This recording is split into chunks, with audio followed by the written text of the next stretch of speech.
So I've been working on rebuilding part of the front end of this bus. It's a 1973 Volkswagen bus. And one of the things we did here is we replaced the old cracked steering coupler. It's a rubber disc coupler, and part of the reason why it's rubber, one part of the reason why it's rubber, is to insulate the horn circuit. The Volkswagen bus has a negative open switch, which is not normal. You usually have a positive switch. So the Volkswagen bus uses the negative. So it's also called ground, and you have to keep this steering column isolated from ground.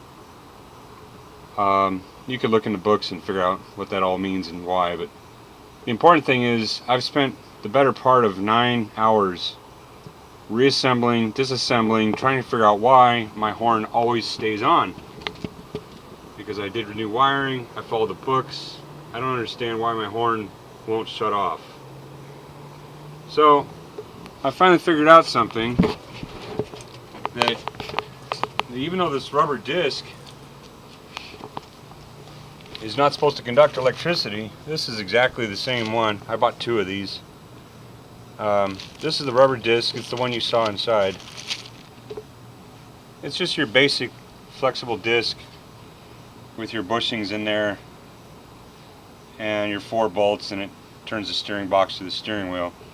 So it's supposed to be insulated so you don't have the horn going off all the time. This one and the one inside the bus, actually it conducts electricity. This is my little continuity tester. It's just a 6-volt alarm bell with a battery. So we're just going to touch these 2 here and listen. Hear that bell? That's inside the bus, but this rubber disc conducts electricity. It's not insulated at all. There's no tricks here. I'm not playing games. I spent 8 or 9 hours screwing around with this project. So that's not insulated at all. Not at all.